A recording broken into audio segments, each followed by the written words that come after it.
Hey there, trivia enthusiasts, and it's time to kick off another riveting episode of 20 Questions, where we challenge your knowledge across a spectrum of fascinating topics. As always, we're here to put your intellect to the test with a series of brain teasers and mind bogglers that will keep you on your toes. From history buffs to science lovers, literature aficionados, and pop culture gurus, there's something for everyone in today's lineup. Before we get started, let's quickly review the rules. 20 questions, endless fun. You got 20 questions to tackle, each one more intriguing than the last. 10 seconds to respond with each question. The clock is ticking. You just got 10 seconds to lock in your answer, but there's no room for mistakes. One wrong answer, game over. The challenge is to see how far you can go without stumbling. So are you up for the challenge? Stay connected with us. We love to hear from you wherever you may be. Drop us a line on X at 20questionsquiz or an email, 20questionsquiz@gmail.com. Your input keeps the adventure going. So grab your thinking caps once again and let's get ready to dive into the ultimate trivia showdown. It's time to put your knowledge to the test once more and see if you can emerge victorious and say that you have defeated 20 questions. So here we go once again, 20 questions. We start incredibly easy and then we get harder as we go along. And there's something special for you today halfway through that I know you'll enjoy. Firstly, question one though. Proverbs. Complete the proverb. Better late than what? Complete the proverb. Better late than what?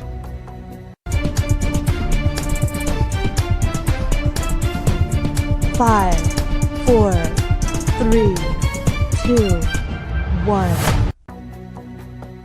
The proverb, of course, is better late than never. Question number 2. In a standard game of pool, what colour is the 8 ball? In a standard game of pool, what colour is the 8 ball?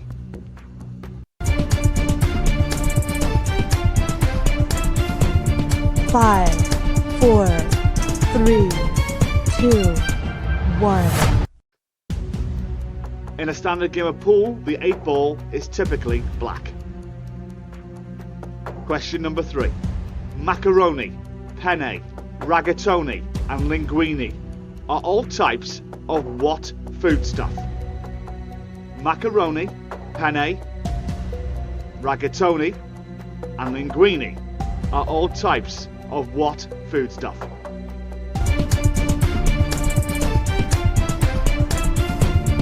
5, 4, 3, 2, 1.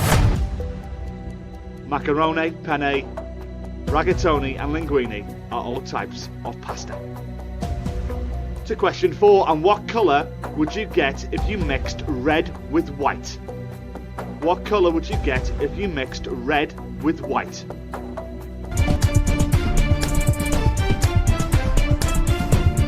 5, 4, 3, 2, 1.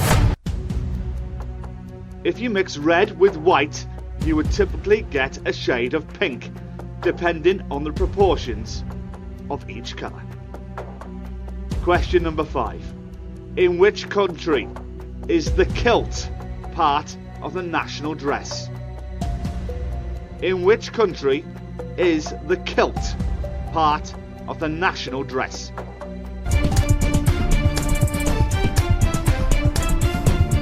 5, 4, 3, 2, 1. The kilt is an iconic garment that is deeply associated with Scottish culture and heritage. It is a type of knee-length skirt that is traditionally worn by men in part of the Scottish Highland dress. The origins of the kilt can be traced back centuries, with early iterations resembling a long piece of cloth that was wrapped around the body and belted at the waist. The modern kilt, as we recognise it today, emerged in the 18th century. It evolved from the plaid length of fabric that was gathered and pleated around the waist. The plaid was worn as a practical garment by Highlanders, providing warmth and protection from the elements. The kilt, the national dress of Scotland. First 5, easy start for you this week. Now we get a little bit more difficult now. Question number 6. In UK bingo terms, what number is 2 fat ladies? In UK bingo terms, what number is 2 fat ladies?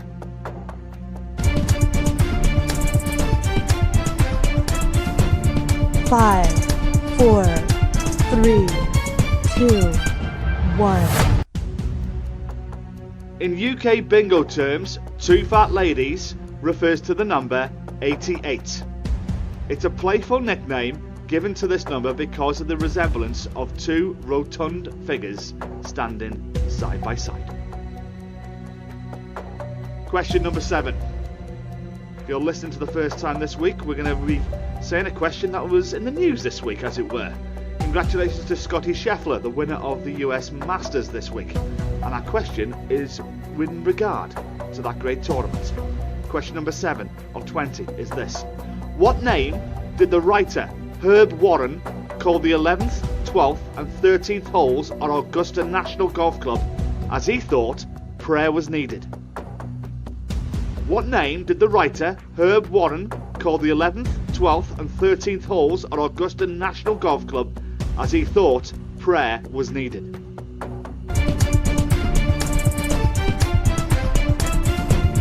Five, 4, 3, 2, 1.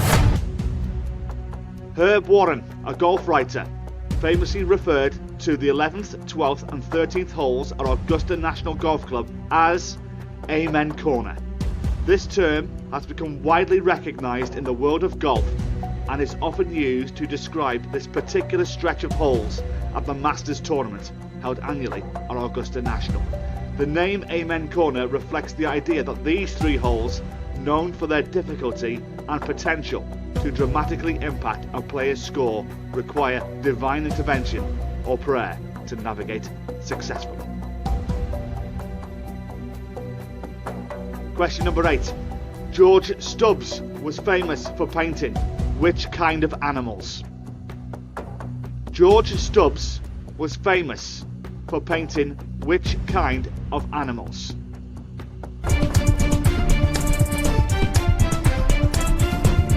Five, 4, 3, 2, 1. George Stubbs was famous for painting horses. He was an English painter known for his remarkable depictions of horses, particularly in equestrian portraits and sporting scenes. Stubbs' attention to detail and his ability to capture the anatomy, movement and character of horses made him one of the most celebrated animal painters of his time. His works are admired for their realism and precision, and they continue to be highly regarded in the field of equestrian art. Question number 9. Which renowned play and film tells the story of John Merrick? Which renowned play and film tells the story of John Merrick?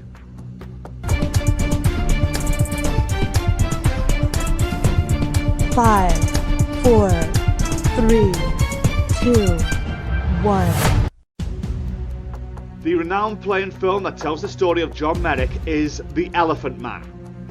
The story follows the life of Joseph Merrick, who was known as John Merrick, a severely disfigured man who lived in London during the late 19th century. The play was written by Bernard Pomerantz and premiered in 1977, while the film adaptation was released in 1980, directed by David Lynch, and starred John Hurt as John Merrick. The story explores themes of humanity, compassion, and the societal treatment of individuals perceived as different or freaks during that time period. Question number 10. I Heard It Through the Grapevine was a 1960s hit for which Motown singer? I Heard It Through the Grapevine was a 1960s hit for which Motown singer?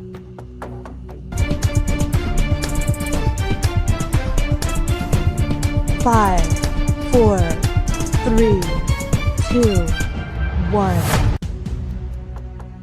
I Heard It Through the Grapevine was a 1960s hit, most famously for Marvin Gaye. Gaye's rendition, released in 1968, became one of his signature songs and a classic in the realm of soul and R&B music. The song was written by Norman Whitfield and Barrett Strong and was being covered by numerous artists over the years, but Marvin Gaye's version remains the most iconic. It's a song that no doubt you've heard down the years, but have you ever heard it like this? Here's something special for you on 20 Questions. It's done the round on social media the last couple of years, but the backing track has been stripped away. And here is Marvin Gaye singing I Heard It Through the Grapevine, a cappella. Ooh, I bet you're wondering how I knew about your plans to make me blue with some other guy you knew before. Between the two of us guys, you know I love you more. It took me by surprise, I must say, when I found out yesterday. Don't you know that I heard it through the grapevine? Not much longer would you be mine. Oh, I heard it through the grapevine. Oh, I'm just about to lose my mind. Honey, honey, well. It's just mesmerising, isn't it? The wonderful Marvin Gaye singing I Heard It Through the Grapevine. That was just the first minute of that rendition. The whole song is up on our Twitter page on X at 20 Questions Quiz. We've reached the halfway mark on this edition of 20 Questions. 10 down, 10 to go. Questions for you coming up on popular culture, the Titanic, food, playing cards, races, currencies, coins, and our final question will deal with the Beach Boys. But first, question 11 is this, and it's on the world. In which country would you find the tallest building in the world? In which country would you find the tallest building in the world?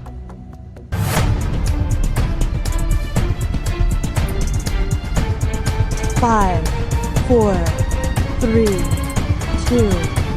1. Now this has been a record that has changed in my lifetime. I remember the Sears Tower in Chicago being the tallest building in the world at one point, but now that accolade is in Dubai, I think in the United Arab Emirates to be precise. The Burj Khalifa, standing majestically amidst the skyline of Dubai in the UAE, holds the distinction of being the tallest building in the world. Designed by the renowned architect Adrian Smith of Skidmore, Owings and Merrill, the Burj Khalifa is a masterpiece of modern engineering and architecture, soaring to a breathtaking height of 828 metres. Construction of the Burj Khalifa began in 2004 and the building was officially inaugurated on January the 4th, 2010, amidst great fanfare and international attention. It was named in honour of Sheikh Khalifa bin Zayed Al Nahyan, the president of the UAE and the ruler of Abu Dhabi. The Burj Khalifa is more than just a skyscraper.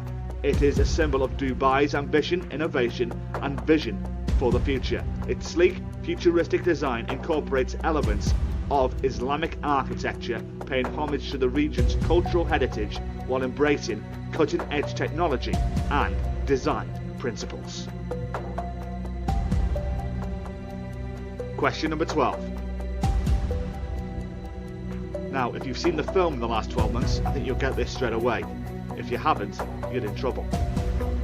What is the last name of Ken, the boyfriend of the famous Barbie doll? What is the last name of Ken, the boyfriend of the famous Barbie doll?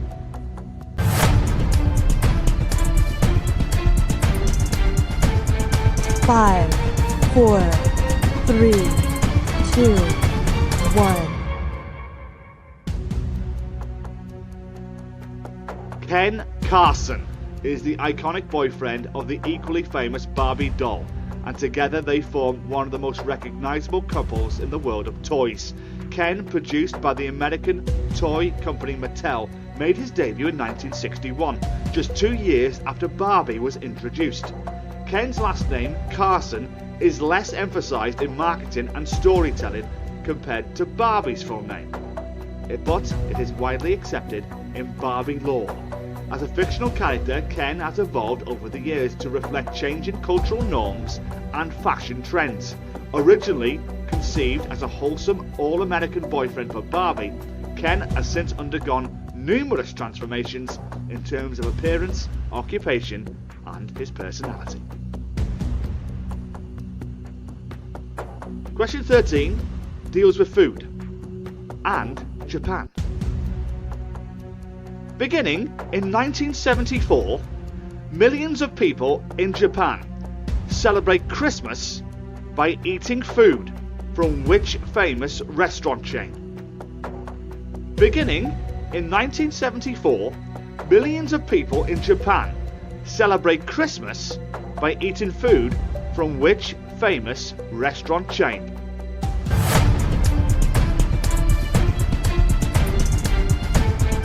Five, 4, 3, 2, 1. Now here's a story of a very clever piece of marketing. The tradition of eating KFC for Christmas in Japan began with a clever marketing campaign by the fast food chain in 1974. At that time, Western customs and holidays were gaining popularity in Japan, and Christmas was being increasingly celebrated, although not as a religious holiday, but more as a festive occasion. However, turkey, which is traditionally associated with Christmas in the West, is not readily available in Japan at that time, and most Japanese households lacked ovens large enough to cook one. Seeing an opportunity, KFC launched its Kuri San Asu ni Iwa Kentucky for Christmas campaign, which positioned fried chicken as a substitute for the traditional Christmas turkey. The marketing campaign was a huge success, capturing the imagination of the Japanese public. It featured catchy slogans, festive decorations, and special holiday-themed meal packages, all designed to make KFC a central part of Christmas celebrations. Over the years, this marketing initiative has become ingrained in Japanese culture, with millions of families making it a tradition to enjoy KFC on Christmas Eve or Christmas Day. The association between KFC and Christmas has been reinforced through continued marketing efforts, including TV commercials, social media campaigns, and collaborations with popular brands and characters. Additionally, the convenience factor plays a significant role in the popularity of KFC during the holiday season. Many Japanese families prefer the ease of ordering a ready-made meal from KFC rather than spending hours cooking at home, especially during a time when Christmas is not a public holiday in Japan and people may have work or other commitments. Overall, KFC's marketing savvy, combined with cultural factors and convenience, has made it a staple at Christmas in Japan, with the tradition continuing to thrive and evolve over the decades.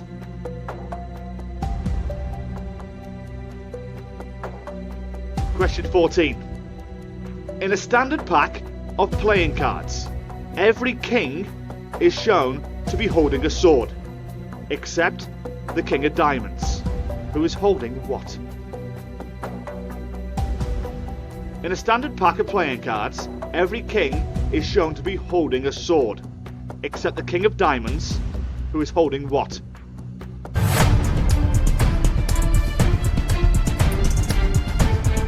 Five, 4, 3, 2, 1. Now the reason that the King of Diamonds is holding a battle axe instead of a sword is not actually known why, but there are a few theories and historical influences that might explain their choice.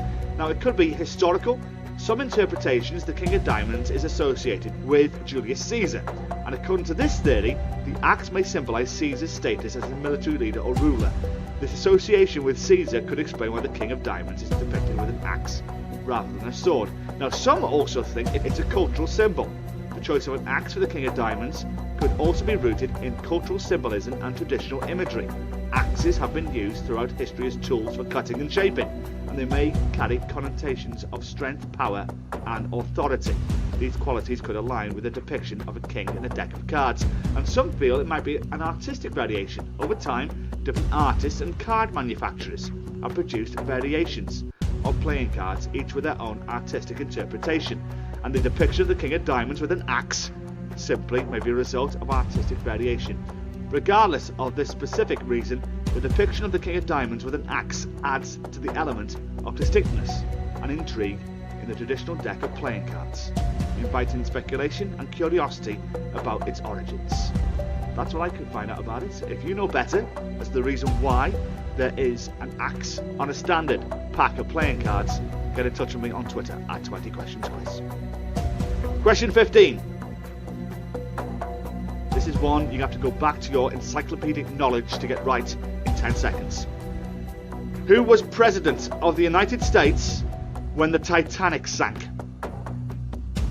Who was President of the United States when the Titanic sank?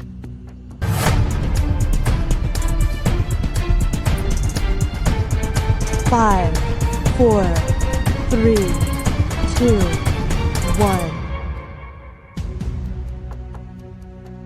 And it happened 112 years ago this week when the Titanic sank on April 15th, 1912. I'm recording this episode actually on April the 15th, 2024. And the President of the United States at the time was William Howard Taft. He served as the 27th President of the USA from March the 4th, 1909 to March the 4th, 1913. The Titanic sank on April 15th, 1912. During his presidency, Taft is the only American president also to serve on the US Supreme Court. The final 5. 15 right. If you got 15 right in a row, I got the 5 big fences for you to get over to say that you've completed the 20 questions course. And these final 5 are on extreme races, currency, universities, coins, and the Beach Boys. Question 16 of 20.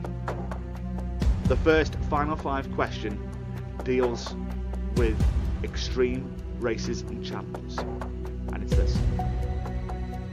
Something, if I had the confidence to do, I'd love to try. One of the world's most challenging races is the Mouth of the Dragon. It is a 12-mile open water swimming race between Trinidad and what other country? One of the world's most challenging races, the Mouth of the Dragon, is a 12-mile open water swimming race between Trinidad and what other country?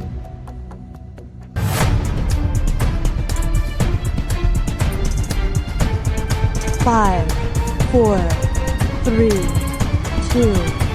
1. Something I would love to try and maybe train for one day. The Mouth of the Dragon Swim is a renowned open water swimming race that challenges participants with a grueling journey across the Gulf of Paria, spanning from Trinidad to Venezuela.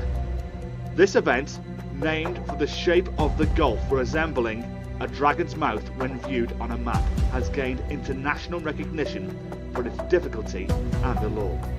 The race covers an amazing distance of around 12 miles, demanding peak physical fitness, endurance, and strategic navigation from its participants. Swimmers brave the open sea, facing powerful currents, ever-changing weather conditions, and the potential presence of marine wildlife. The starting point for the Mouth of the Dragon swim is typically the picturesque coastal region of Chaguaramas in Trinidad, where participants gather in anticipation of the challenging journey ahead, amidst a backdrop of stunning natural scenery. swimmers prepare themselves mentally and physically for the demanding endeavour that lies ahead. As the race commences, swimmers push off from the shore, each stroke propelling them closer to the distant coast of Venezuela. The journey is not merely a test of physical strength, but also a mental battle against fatigue, doubt and the relentless elements of the open sea. Navigating the Gulf of Paria presents its own set of challenges as swimmers must contend with the unpredictable currents and shifting tides that could affect their progress. Strategic planning and adaptability become crucial as participants strive to maintain their course and conserve energy throughout the arduous journey. For many swimmers, the mouth of the Dragon race represents the pinnacle of their athletic endeavours, a true test of determination and resilience. The sense of accomplishment upon reaching the finish line is often greeted by cheering spectators and fellow participants. It is a testament to the indomitable human spirit and the triumph of perseverance over adversity. 4 left. 17 of 20. Currency. And it's this. The kip is the unit of currency in which Asian country? The kip, K-I-P, is the unit of currency in which Asian country?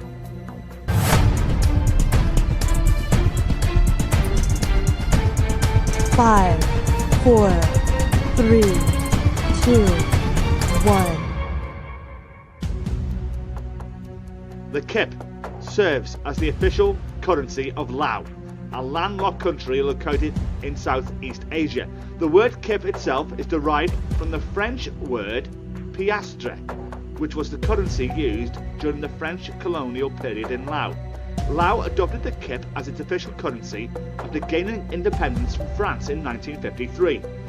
Initially, the currency was issued by the Banque d'Indochine, the central bank of French Indochina, before Laos established its own central bank, the Bank of the Lao PDR, People's Democratic Republic, in 1968. Since then, the Bank of the Lao PDR has been responsible for issuing and regulating the kip. The kip is subdivided into smaller units called at, with 100 at equaling 1 kip.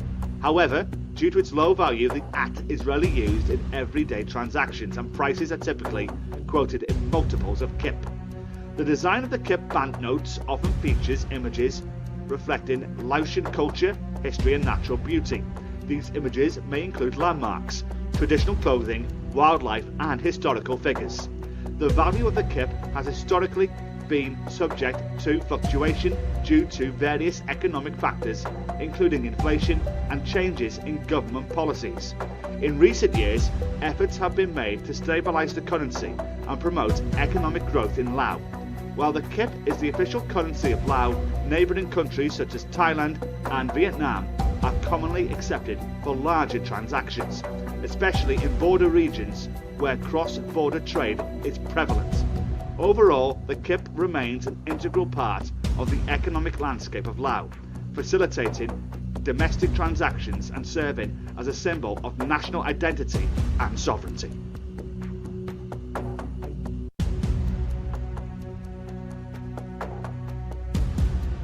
Three to go. 18 of 20 is this. The largest university by enrolment in the world with over 4 million students is based in which city? The largest university by enrolment in the world with over 4 million students is based in which city?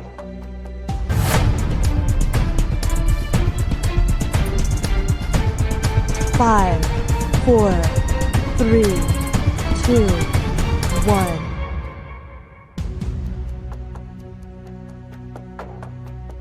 The largest university by enrolment in the world with over 4 million students is the Indira Gandhi National Open University, located in New Delhi, India.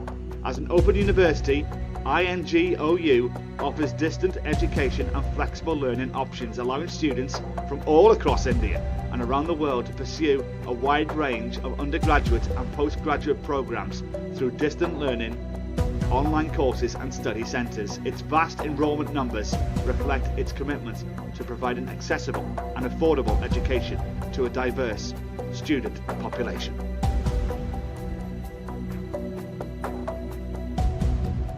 The penultimate question on this edition of 20 Questions deals with coins.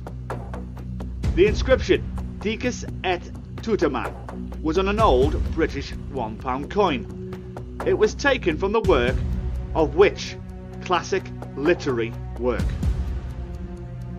The inscription Dicus et Tuteman was on an old British £1 coin. It was taken from the work of which classic literary work?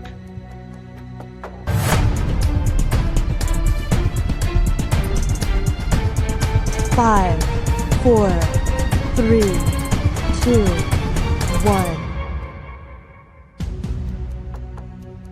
Classic literary work was your clue in that question. You gotta go well back. The inscription Dicus et Tuteman originates from the ancient Roman poet Virgil's epic poem, the Aeneid. Virgil wrote the Aeneid between 29 and 19 BC, and it is considered one of the greatest works in classic literature. The poem tells the story of Aeneas, a Trojan hero, and his journey from Troy to Italy, where he becomes the ancestor of the Romans. The specific line, Dicus et Tuteman, appears in Book 6 of the Aeneid. In this part of the poem, Aeneas encounters the shade of his father, Anchises, who reveals to him the future glory of Rome and the greatness of his descendants. Anchises uses the phrase Dicus et Tuteman to describe the shield that Aeneas will carry, which bears the images of future Roman heroes and serves as both an ornament and a safeguard for the city of Rome. The inscription Dicus et Tuteman has been used in various contexts throughout history, including on British coins. Notably, it appeared on the edge of an old British £1 coin, which was in circulation from 1983 until it was replaced by the new 12-sided £1 coin in 2017. In the context of the coin, Dicus et Tuteman serves as a nod of the classical heritage of Western civilization, invoking themes of strength, protection and cultural legacy. It reflects the enduring influence of Virgil's epic poem and its significance in shaping the cultural identity of Europe and beyond.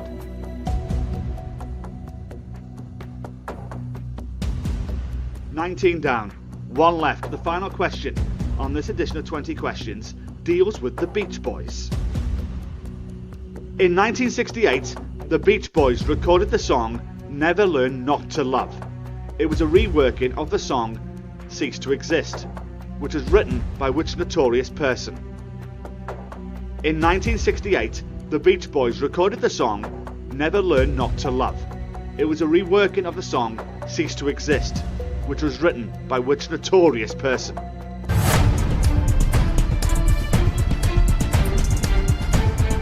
Five, 4, 3, 2, 1. Now, have you got it? Have you got the last question right on this edition of 20 Questions? It's a very dark tale to end this edition of 20 Questions. The question was, in 1968, the Beach Boys recorded the song Never Learn to Love. It was a reworking of the song Cease to Exist, which was written by which notorious person? Cease to Exist was written by Charles Manson, the notorious cult leader and criminal who gained infamy for his role in the Manson family murders in the late 1960s. The Beach Boys reworked the song and released it under the title Never Learn Not to Love on their 1969 album 20 for 20.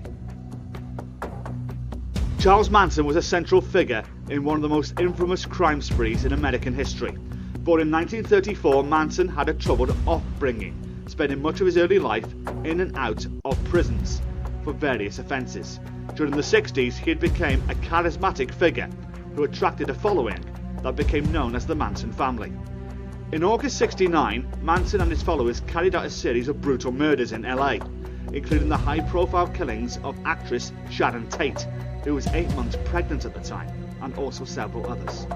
These murders were part of Manson's twisted vision of inciting a race war, which he called Helter Skelter, a term he took from the Beatles song of the same name.